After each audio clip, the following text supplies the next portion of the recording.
We need protected land and working land that has conservation on it in the intensive agricultural areas, because that's where we're losing bird diversity, we're losing herpetofauna diversity, we're losing, we have all the water quality issues and the runoff. That's where the issues are.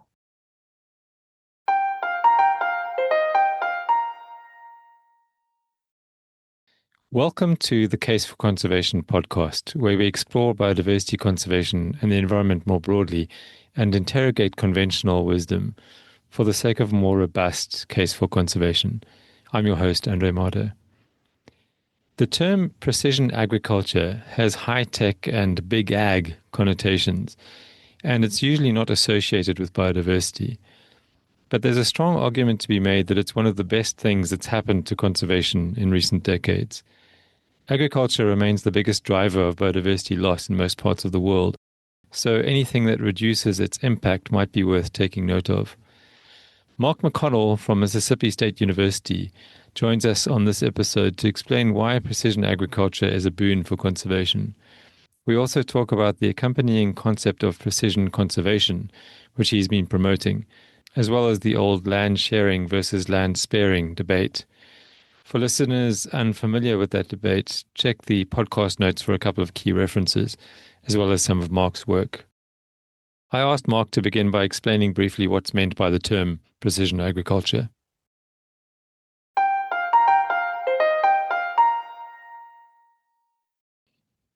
So there's about 12 to 14 definitions currently floating through the peer-reviewed literature.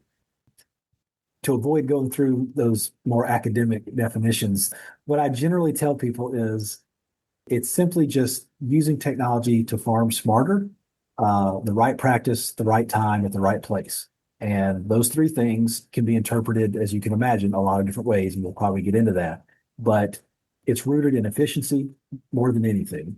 And just using technology to farm smarter is the general way we approach it. And there's a lot of different ways you can go about that, but that's the safest definition we try to focus on. Okay, so I think that you might have preempted the follow-up question, which was this idea of like whether precision agriculture has any fundamental difference to conventional agriculture. So from your answer so far, it sounds like there's no real difference. It's really just kind of the modern version of conventional agriculture, what people think of as conventional agriculture. Is that right? Or Well, I think from a global perspective, conventional agriculture would kind of vary in terms of its definition as well. Mhm. In the US, is all my experience, I can say that conventional agriculture and precision agriculture, have a lot of similarities, but a lot of differences too. The simplest approach would be think about it like the most common application of precision ag technology is something as simple as a grid soil sample in a field.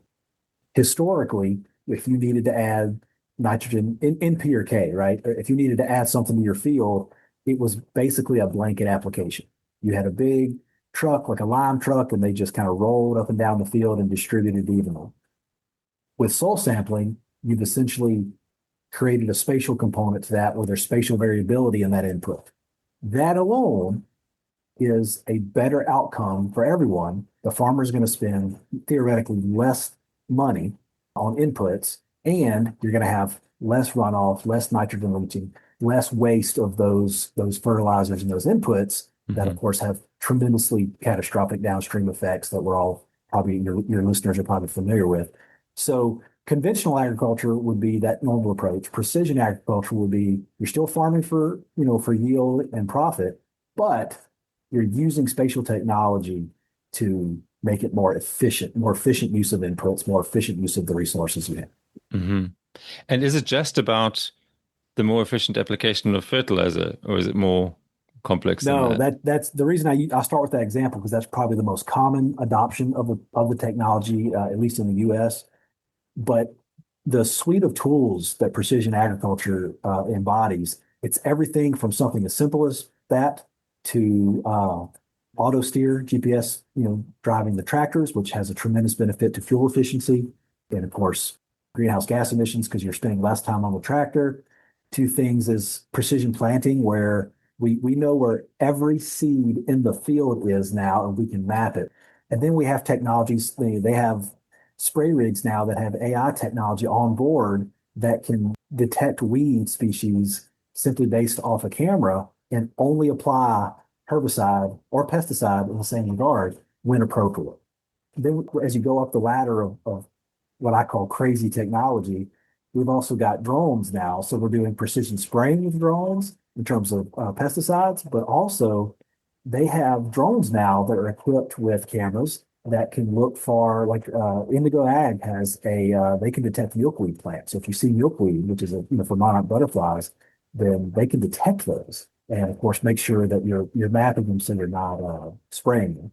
So the technology can be very simple, or what we now consider simple that 50 years ago would not have considered simple, to incredibly complex. So farmers now, what I tell people is it's not your grandfather's tractor anymore. If you get on a modern tractor, if it's bought in the last 10 years, it has auto steer, it has a yield monitor, which is the suite of technologies that I've used for my research for precision ag. It has all these bells and whistles.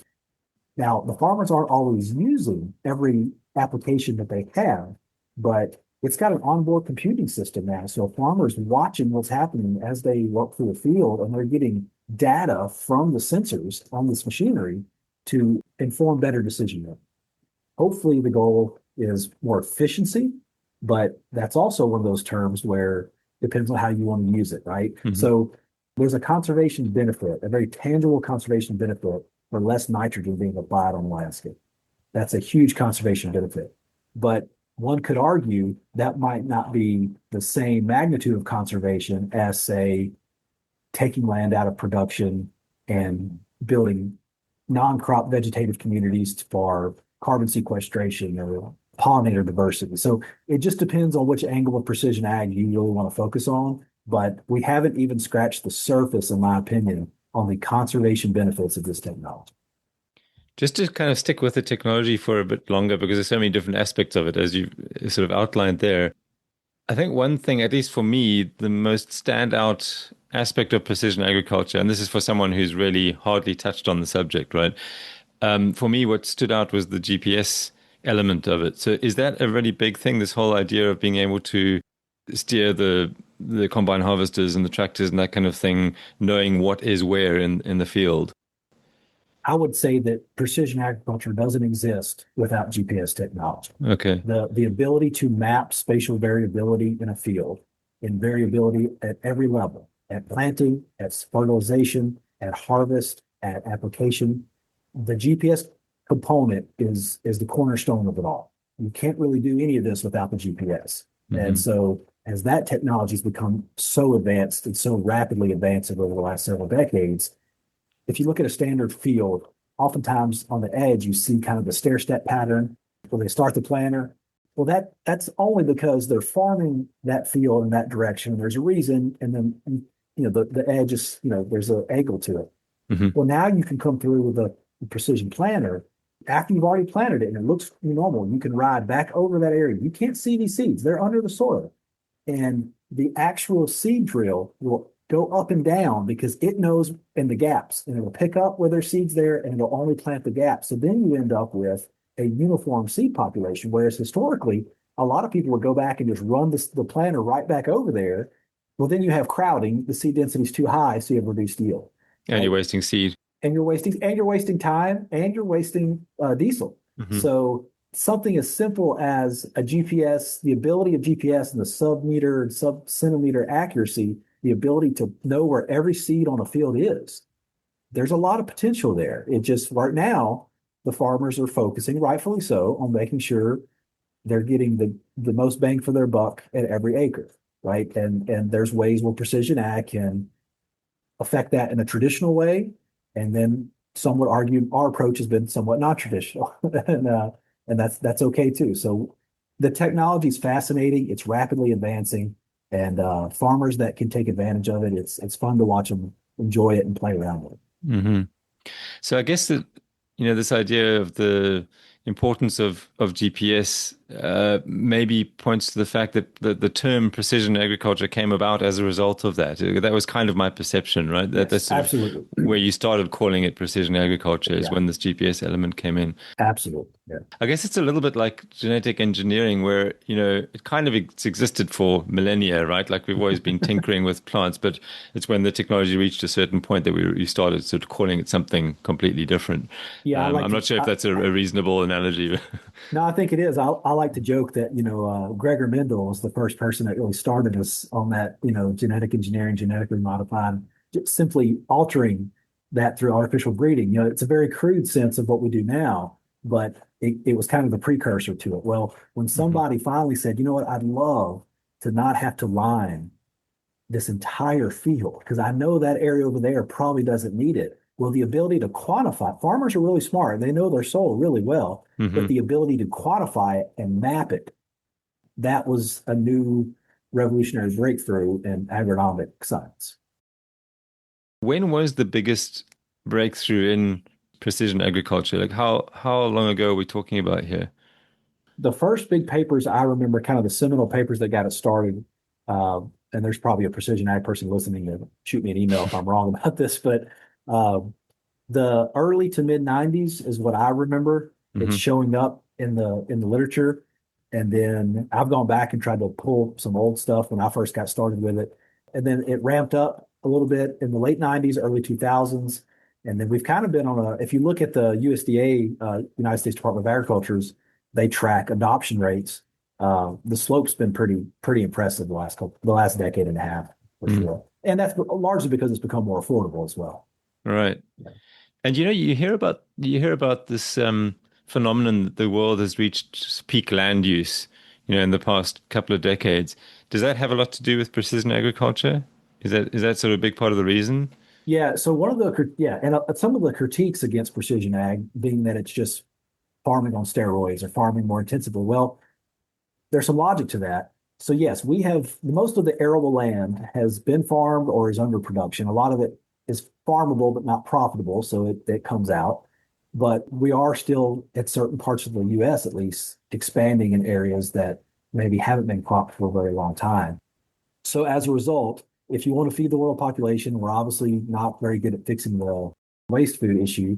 Then the theory is we've got to feed, however many billion people, so we've got to increase production. That's either going to come from expanding the footprint of agriculture or expanding the intensity of agriculture. hmm So we're still making decent strides in yield, but that doesn't come without a conservation or environmental cost.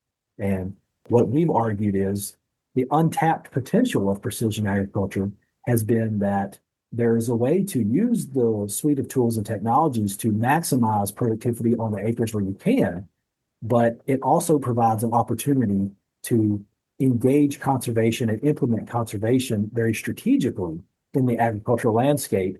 And through that, we can somewhat balance objectives, right? We're not getting away from production ag anytime soon. It's here to stay, but we've got to find ways to make it more sustainable and make the agricultural landscape more environmentally resilient. And precision ag, in a conservation framework, I do believe provides some opportunity. I saw in one of your talks you had some diagrams on the screen of different ways of kind of distributing agriculture. And on the left-hand side, it was sort of like an equal sharing of space between agriculture and non-agriculture, which could be conservation. And then on the right-hand side, you had sort of the one half of the slide, agriculture, the other half of the slide was conservation. And I think that what you were demonstrating there was, so all of them are pretty difficult to achieve and to pinpoint, but the one on the right hand side was better. So this goes back to this whole land sharing versus land sparing debate, which a lot of conservationists are very familiar with, which, as far as I understand, has come out in favor of a kind of a precision agriculture approach. In other words, it's better to identify the areas where you're going to conserve and identify the areas where you're going to farm, for example, keep them separate and intensify the places where you're going to farm. But I guess the question there would be, is it the case that it's better to spare land than to share land? Because this kind of it goes quite strongly against the dominating narrative in conservation circles, at least in my world in conservation, which is, live in harmony with nature. as opposed to, farm intensely over here and then leave as much land completely free for nature as possible. Yeah. So I love the land sharing, land sparing debate. I teach a class called Principles of Conservation in Agriculture, and we start off with that premise, right? If you follow the literature, the peer-reviewed literature on that, for a while there, it was somewhat of a debate. And Hmm. now it seems several authors have landed on some hybrid, some mix of both is doable. It should not be a dichotomous approach.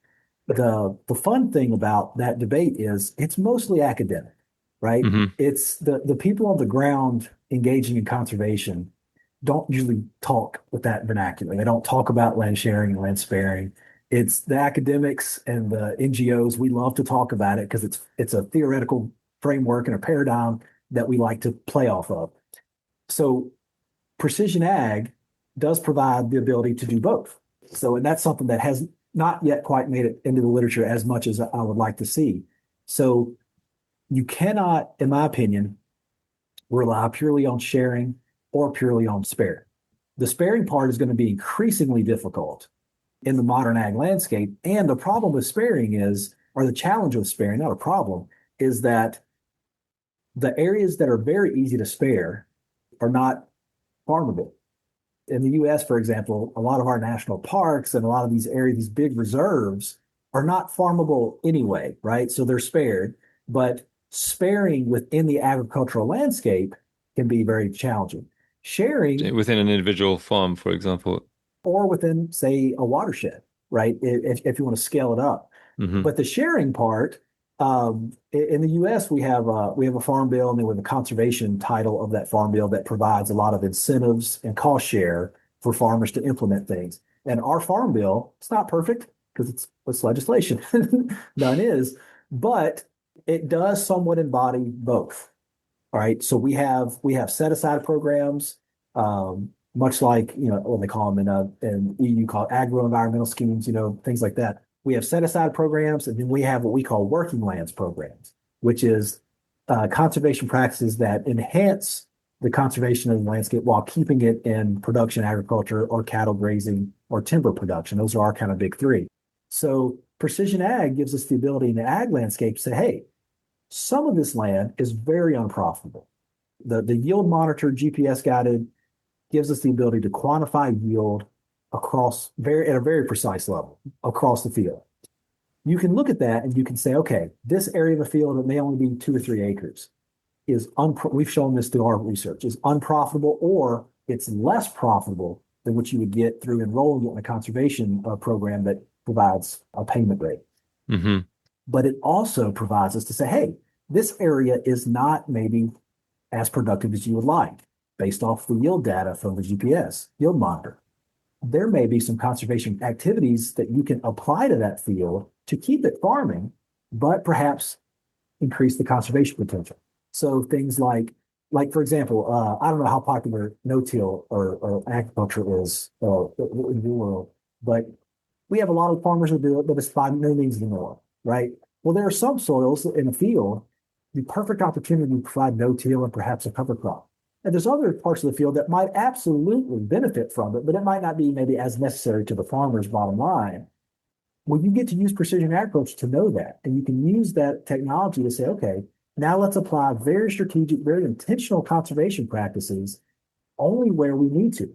And then in areas where it's just absolutely a loss of money, let's take that out of production and put it with something more long term. On that farm now, we have achieved sharing and sparing simultaneously through this technology.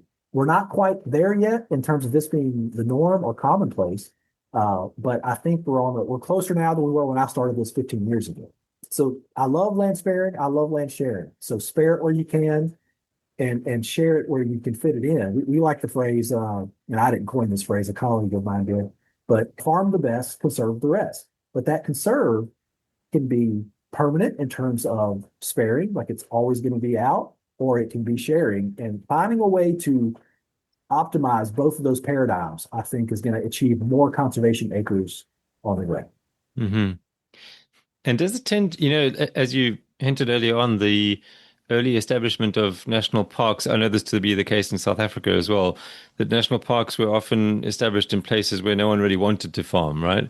In the Um, US, for the most part. Yeah. Right, I think many parts of the world, right? Yeah. So, but is there any kind of drawback for conservation there? Is it sort of the case sometimes that, the places where you don't want, where the soil is maybe not productive enough to farm are also the places where conservation is not really best? Is that, Yeah. I mean, this is a small point, but maybe worth mentioning. 100%. Yeah. So it's easy to conserve things and protect them when nobody wants them, right? Hmm. So agriculture, intensive agriculture is the largest cause of loss of biodiversity globally.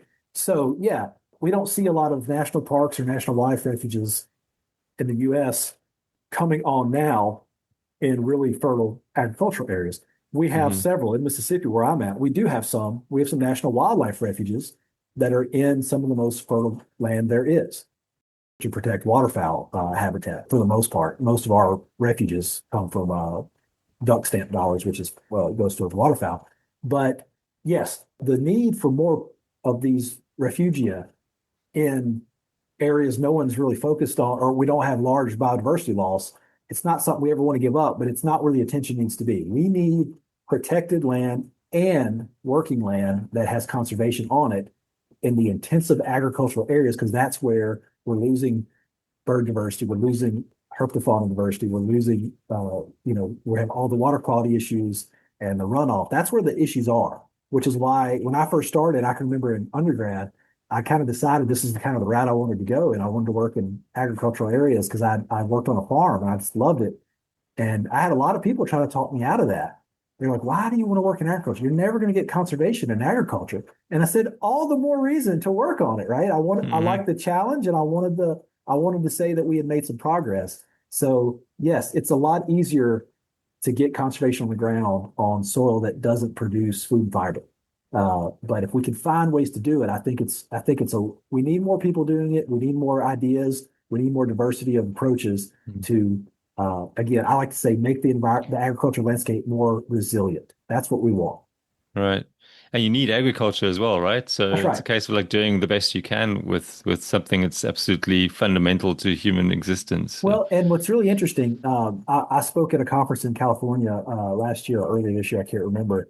And the only people in the audience were ag industry people.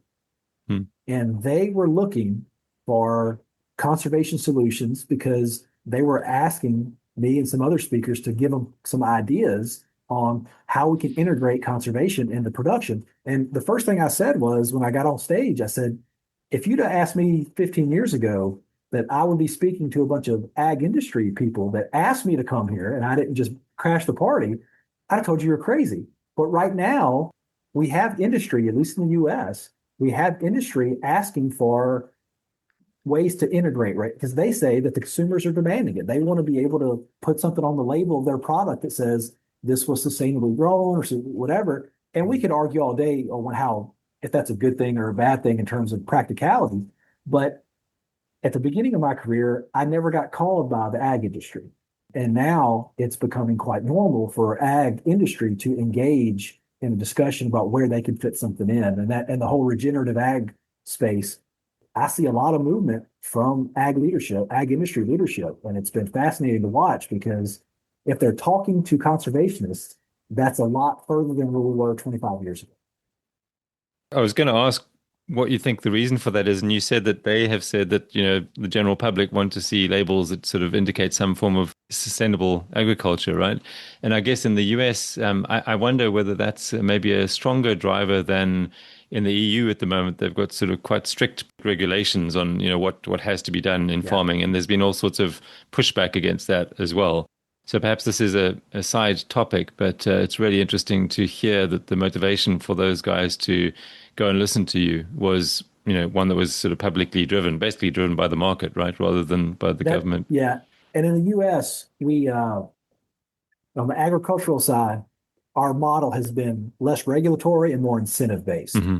Now, there's a solid argument to be made that maybe we need to adjust the balance there. But we tend to lean on market based solutions, which is good when they work out and really dangerous when they don't. Hmm. But right now, The public wants to feel better about the products they're buying, and the industry's responding to that. And we don't know what'll come of it. We're kind of still in the infancy of it, in my opinion. But again, I don't think my predecessor was being called by ag industry leadership when he was in my position, and we are now. So that right, wrong, or indifferent, I think it's a move in the right direction, Hmm. and we'll see if it pans out. It may just be all talk, and but I like to stay cautiously optimistic that we can make progress and make the ag landscape a little bit better by engaging that community as well. Hmm. Mark, just a quick technical question based on what you were saying a little bit earlier, and this whole idea of kind of identifying which parts of the field or the landscape or the watershed or whatever it is, which parts are less productive and therefore, good candidates for conservation or for more conservation-oriented land use.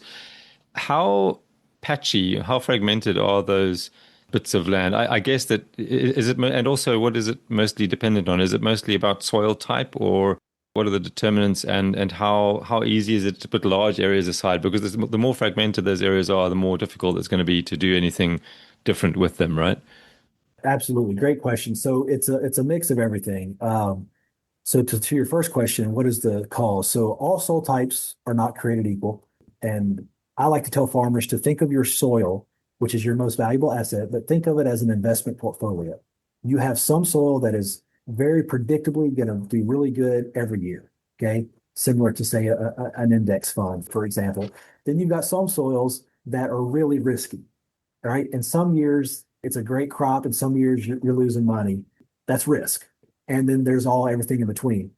What we try to promote is, if you think of your soil as an investment portfolio, what do you do with the typical investment portfolio? You're trying to mitigate risk and insulate yourself from market swings. So you diversify your income stream and you mitigate risk. Well, taking land out of production and getting paid to keep it in a non-crop vegetation type, hopefully with herbaceous plants and trees, whatever you're into, that mitigates risk if done the way we approach it, which, if from an economic angle, can increase revenue. Hmm. And so you've mitigated risk, you've increased your revenue, and you diversified your revenue stream, so you're less susceptible to a shift in the market, right? So sometimes it's just soil type, sometimes it's slopes. Slopes a tremendously good predictor of crop yield. And I have a consulting client I've worked with. When I went to visit their farm, the degree of slope his farmer was farming on was, I've never seen anything like it. And I said, first things first, he's got to stop farming right here. And I just drew a line in the dirt. I was like, this is where you stop. You can't maintain organic matter. It's harder to maintain soil structure, right? And if you don't have soil structure, your cash crop it's very vulnerable to any kind of environmental change. So sometimes it's that. Sometimes it's land use, like it's just so compacted, and things like that. Sometimes it's the adjacent plant community. When you've got a mature forest next to a soybean field, the first 30, sometimes 90 feet of those soybeans are they're competing with those trees for sunlight, oxygen, Water. nutrients, water. You just have shade. You just have these challenges. So we've mapped hundreds, if not thousands, of yield maps that I've evaluated in my career now, all over the country. And what we see is, on average, most farms, not just a field, but a collection of fields, a farm, on average, I say anywhere from 5 to 10% of a farm has areas that they can make more money through a subsidized conservation model than they can farm. Now, some farms it's 20, some farms it's 2%, but on average, it comes out pretty good. So there's a lot of reasons for it. And what we try to do is identify it to a farmer, show it to them, and ask them if they're conservation driven, what are they driven for? Is it birds? Is it mammals? Is it butterflies? You wouldn't believe the hype about pollinators in the US right now. It's great. Hmm. Monarch butterflies are driving some policy decisions right now, because I've got 80-year-old farmers who get excited if they see a monarch butterfly, right? So there's all this new enjoyment and excitement about it. So we try to say, hey, we've got the diversity in the Farm Bill in the U.S. to say, hey, you want this plant community, and we try to match that to their objectives. And if we can do that and increase their revenue by only taking out the farming area where they're losing money or making less than a conservation payment, they increase revenue on that field while providing ecosystem services to the rest of society. Hmm. So to your point about the patchiness, you're absolutely right. A lot of times it's small acreage. It's a patch here, a patch there. Now, that's very dependent on the commodity market. So when I first published my first paper in 2011, we wanted to publish it in 2009 or 10, I can't remember, but that was when the commodity market, soybeans were $16 a bushel, which is just exorbitantly high for us. At that point, I don't care how low your yield is, you're going to make money. That's a tremendously high market. A lot of that was from the ethanol fuels mandate. So we had support for corn ethanol, which increased the amount of corn on the landscape, which made soybeans in higher demand. There was all this stuff. But at the end of the day, that was very difficult to find profitable areas for conservation. Hmm. A few years later, like commodity markets often do, the prices went back down, and the exact same fields now had tremendously more amounts of conservation that was more profitable than farming because the commodity market fluctuated. So what I do is I show farmers a 10-year window because most of our contracts are 10 years. I show them a 10-year window of commodity prices. I say pick any 10 years you want to look at. And they can't pick a 10-year period where it was good more years than it wasn't, right? Because it just doesn't happen in the US commodity market.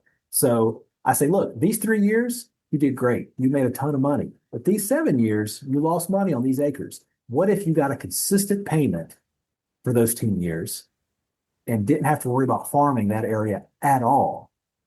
We try to appeal to them from how most farmers are making decisions based off economics first and foremost. Other factors come into play.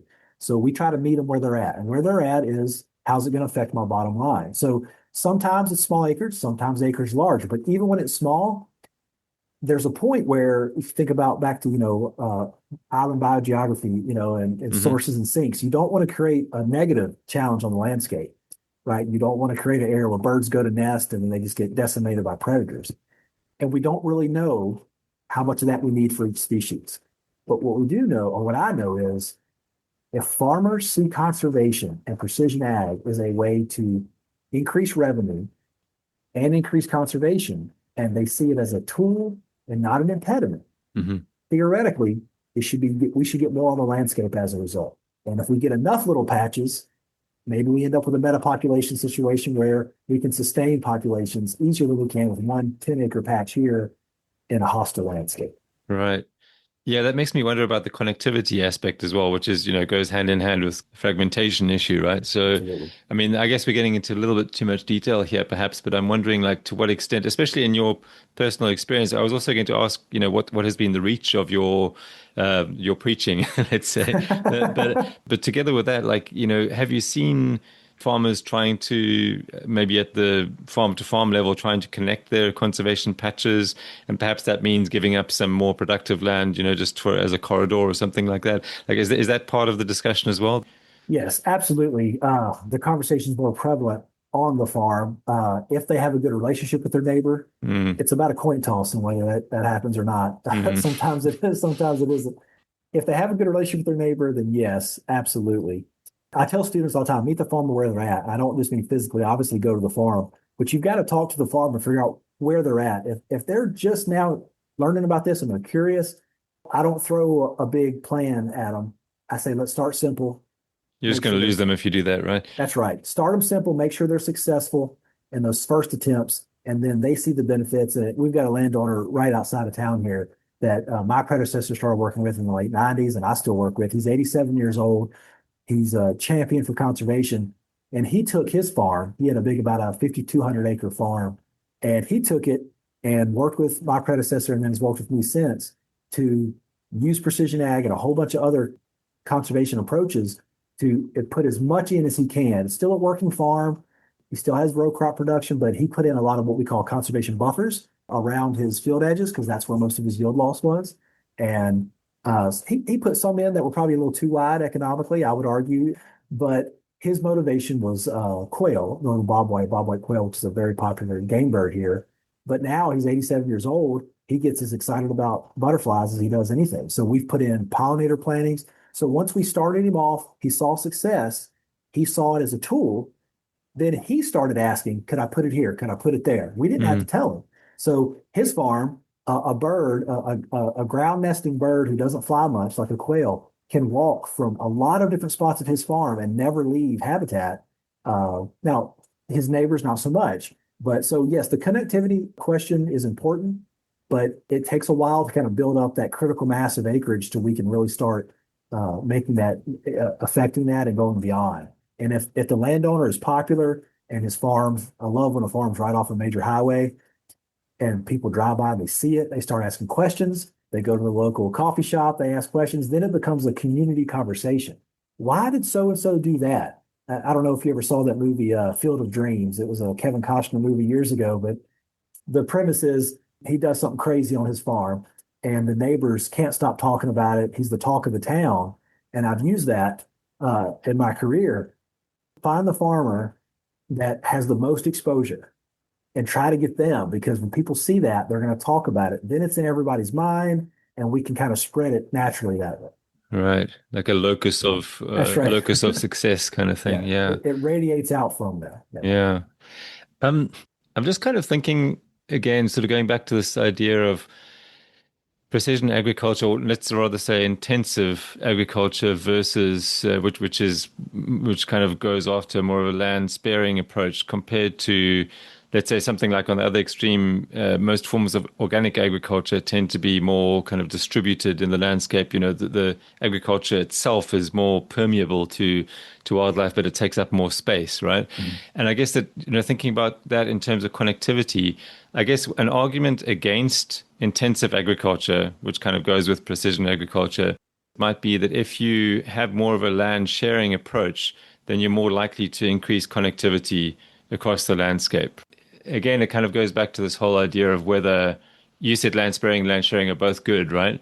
But a precision agriculture approach does lend itself more to land sparing, and a more kind of farming with nature approach lends itself more to land sharing. So I'm thinking about the kind of pushback that you'd hear to intensive agriculture, and I think this would be one of them. Sure. No, it's a fair point. So my problem with land sparing and land sharing is the assumptions they're built on, I don't think hold in the modern world. When those concepts were first formulated in the academic literature, the assumption was that if you did land sharing, automatically you would take a yield loss, right? That's the Hmm. assumption. I don't think that assumption necessarily holds, Hmm. right? There's also the assumption that land sparing would result in some kind maybe economic challenges from that approach because you're taking ag out of production. My research has completely refuted that. You can take something out of production and put it in a permanent or semi-permanent natural plant community, and technically you could call that land sparing, and it is to a certain degree. You could also argue that you're simply integrating a non-crop plant community into a production farm, and you didn't lose any yield or you didn't lose any profit, right? I've demonstrated that with my research that if it's an unprofitable farm region anyway, you're not losing yield. You're Hmm. not affecting the amount of food in the landscape or anything like that. You're not. It's not the assumption that it's a assumed yield loss is erroneous because of precision agriculture. Now, Hmm. that's no disrespect to Balmford and all the great guys who published those papers on land sparing and land sharing. It's Hmm. fascinating stuff. But when a lot of that was written, precision ag wasn't adopted this way. Right. Now, on land sharing, the challenge with that is we haven't defined how we're sharing. So there's not just a set list of practices that are quantified as land sharing. So we'll take something like cover crops, for example. Cover crops, I would argue, would be considered land sharing. They're better for the soil. They have all these great benefits.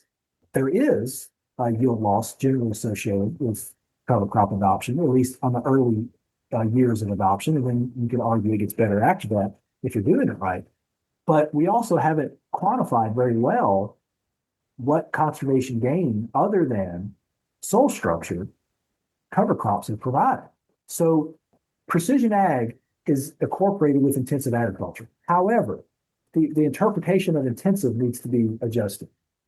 Intensive started off by expansive, mass input, whatever. Through agronomic science, we've learned that you put so much nitrogen on corn, it's not using it as much. Just like if somebody takes a 3,000 milli, thing of vitamin C, they're going to urinate most of it out. You're not getting all the benefit of that vitamin C. It's no different with crop inputs. What precision ag has done is allowed us to not, we have put less fertilizer in areas that didn't need it, and probably more fertilizer in areas that could use it. But overall, most farmers' fertilizer budget is going down compared to 30 years ago because the science indicates, hey, we know now better how much you need to put out, when to put it out, the way you put it out so you don't lose it. So I guess what I'm saying is, yes, it's a legitimate pushback that sharing has some other environmental benefits that sparing might not. But we have to be more specific, in my opinion, on which approach to sharing we're talking about, because the academic literature is very vague on what is considered shared. We just talk about integrating it into, well, integrating it how? There's only so many ways to integrate non-crop plant communities into a working agricultural farm. So some of them, I think, yeah, it's great. But what I tell students is, my advice to them is, and I let them make up their own mind, but my advice is don't choose one of those paradigms over the other. There's opportunities on the landscape for both. Use the technology to identify where those are and implement the most appropriate thing at the most appropriate time and the most appropriate way. Right. Something else I wanted to ask was about the extent to which precision agriculture is limited to those who can afford it. And not just in terms of countries, but maybe also the companies, within countries. Sure. Is that an issue for precision agriculture? Because it is pretty high tech, right? And like, 100%. what are the opportunities for expanding it into the developing world? Yeah, excellent point. The technology is very expensive. And so in the US, what that tends to do is you're typically going to see it adopted more for larger producers, larger acres, bigger farmers, because they have more cash flow, they have more acreage under their things. So they just got more flexibility to do that. The smaller producers do not have it as much. Right now, the yield monitors that we use for all of our stuff, they're pretty standard on all equipment. All combines, it's coming. But things like precision planters, the spray rigs, that stuff's not, you're still paying. A lot of people, if you drive around the city, not everybody's using those. And that's totally understandable. In the developing world, I would assume, based off other technology adoptions, there's probably a lag in that and their adoption of it. So yeah, it's definitely a challenge there. One of the things we're doing in the US is there's a bill before Congress right now called the Precise Act, where they're actually trying to create incentives to help farmers adopt the technology to use precision ag tools. We have had some of that in the past. We also, in our farm bill, we have incentive and cost share programs to do nutrient management plans. Well, you do nutrient management plans when you do soil growth or zone sampling to optimize your input. So we need more cost share for these things. We need things to be more affordable. I think that will come once the application and the utility of this technology is better demonstrated. The general public is probably not generally as aware of what the potential of this stuff is. Some farmers that have the technology aren't as aware. Like, look, I get yield data from a lot of farmers, and more times than not, they haven't ever actually looked at it. I mean, they've looked at it cursorily. They've seen it on the on-screen monitor and they say, hey, there's a red area there. I might be doing very good at it. But they don't pull it down, pull it into some software. A lot of them don't, and actually play around with it. Now, if they're working with a crop advisor, that person's probably doing it. But again, they're doing it to figure out how to agronomically take a low acre and bring it up to a mid or an upper acre, right? Mm-hmm. What we're trying to do is say some acres are just bad, right? I don't say bad to farmers, I say marginal. and if that's the case, let me show you if there's a way for you to actually make more money by not farming that. And like we were talking at the very beginning, the pushback has been farmers have been told their entire lives the way you make more money in agriculture is more acres under production. That's how you get a bigger farm loan. That's how you get all this stuff. To go and say you can make more money by farming less acreage, that's why they looked at us 15 years ago like we were crazy. We only had a little bit of data to show it. Now we've shown it in a couple of different papers, and we got more coming that hopefully it's more commonplace. But going back to your original question, because I veered off there, yes, it needs to be more affordable for it to have more application. But what's interesting about like yield monitors, most farmers I've worked with could tell me before I got on site, that part of my field is where I'm struggling. That part of my field is where I've got a problem. What they couldn't tell me is the magnitude of financial loss it was causing because they haven't looked at the data and done the math. Why would they, right? They just farm around it or you add something to it or do whatever. So knowing there's a difference in adopting the technology and utilizing the technology, Hmm. right? Farmers know where they have low yield. If they're worth their salt, which most of them are, they know it. What they don't know is that it's costing them a lot of money, or a lot of farmers don't know they have conservation opportunities.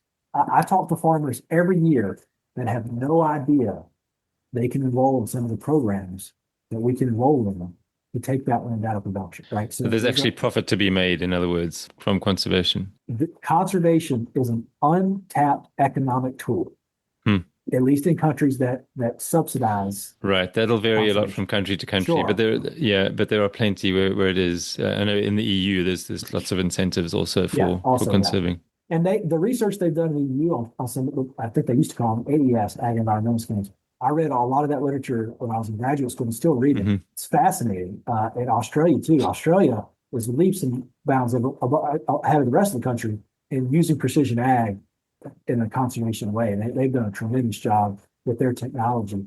But yes, I would suggest there has to be an incentive and to implement the practice. But what we haven't done is provided too much of an incentive, at least in the US, to get the technology. So we're kind of doing it backwards. We should have done the incentive for the technology, then the practice. Now we're kind of retroactively going back and trying to fill that gap. Right. But at least you've got a lot of, very good case studies to show like what this can do, right? And I guess that's a very valuable tool in itself to be able to show farmers what can be achieved and that's been Yeah, done. yeah. And you asked earlier about kind of the range of where I go to preach, I think is what you said. And I go anywhere I'm asked to go if I can afford to. So I've been to 20 plus some odd states in my career giving these talks and to various groups, farmer groups, conservation groups. And I try as best I can show what we've got. But at the end of the day, this is one of the unfortunate aspects of academia is no one cares if you publish a paper outside of the academics, really, right? So, so we try to take it on the road and we try to show the pragmatic results that we've got. We try to get farmers, honestly, no one wants to hear an academic tell them what they can do.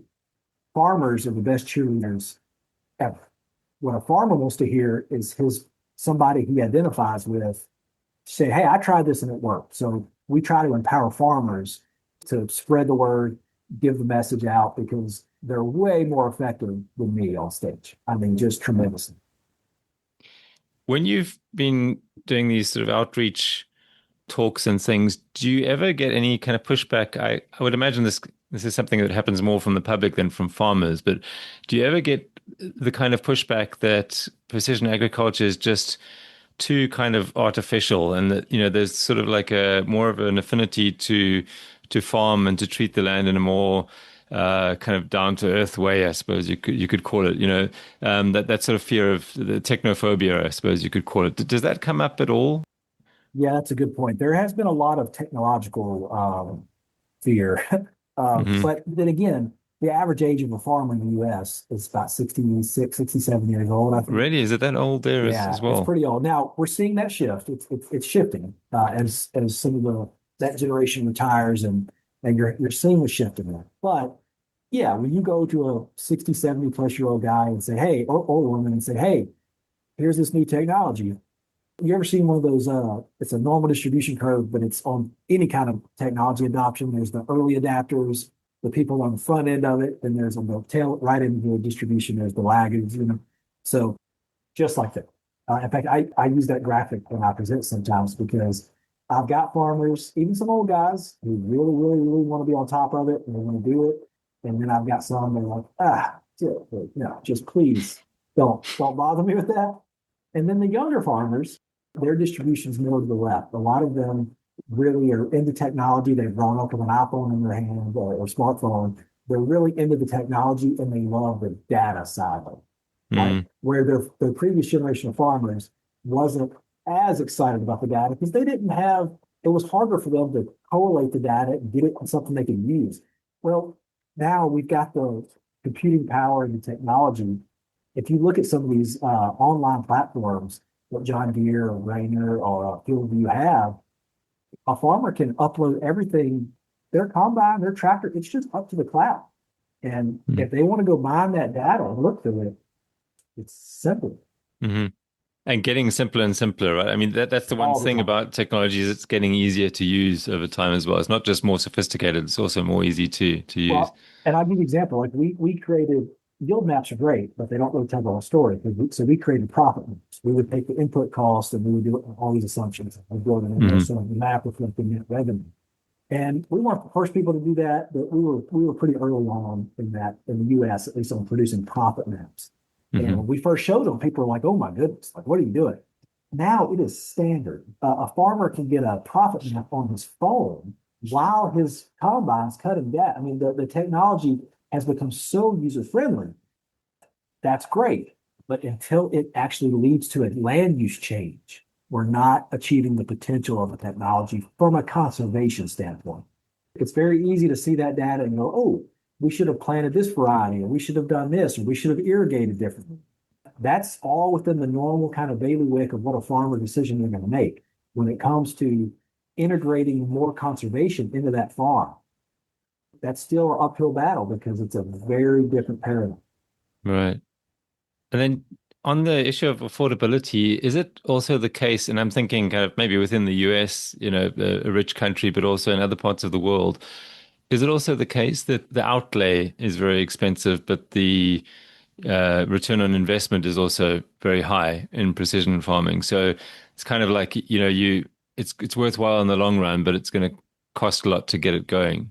Yeah, it is, but I think it would vary by which technology they're adopting, right? Yeah. So soil sampling will pay for itself. Grid sampling, which is kind of the most fundamental basic use of spatially explicit information to reduce inputs, that would, I think, easily pay for itself very quickly.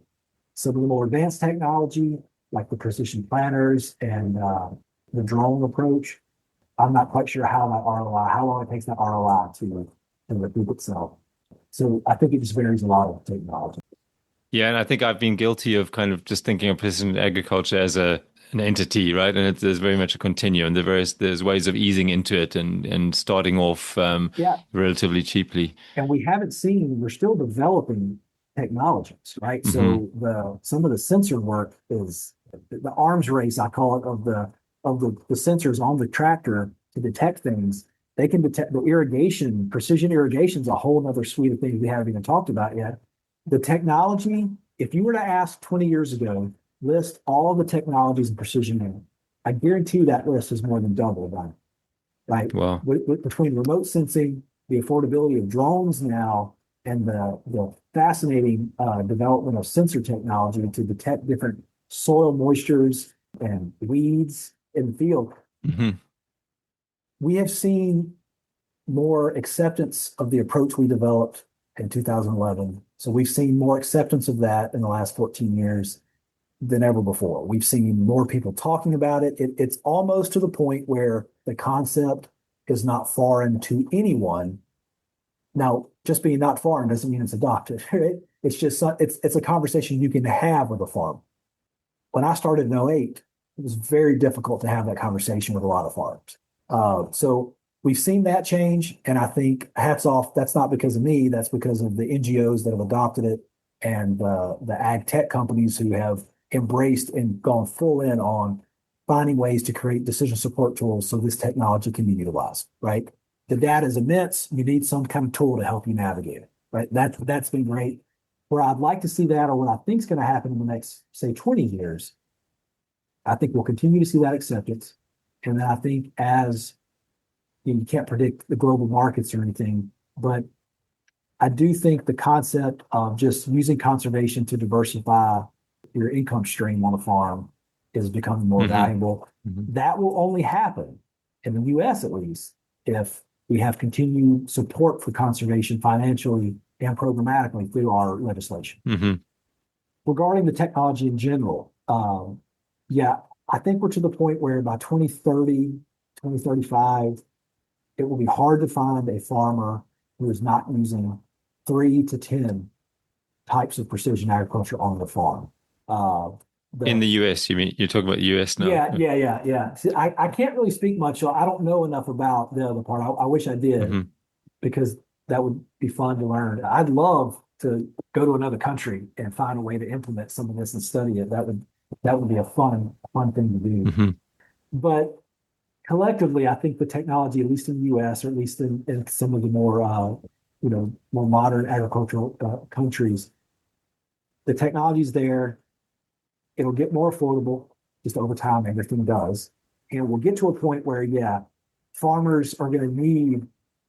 You're going to see, like, if a guy's 40 years old now and he just took over a farm, by the time he's 60 or 50, he's either he or she is going to have to do this themselves, or they're going to have to hire data managers on farms. I've already seen some of this with crop consultants where they are hiring precision ag people purely to manage the immense amount of data farmers are providing to them. Mm. We're not ready for that yet, and that's a whole other side tangent.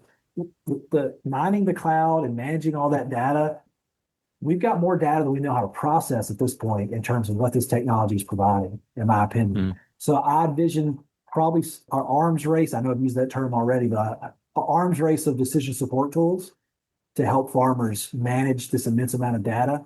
And you're going to see people that are on farms that have degrees in computer science that are being hired because they need somebody to manage the data. And I think that's a good thing. A farmer, if you ask a 7-year-old farmer, you need to hire somebody right now to manage your data, they're going to probably say no. But I think they know in the back of their head that day is coming, and it's coming a lot faster than we're all prepared for.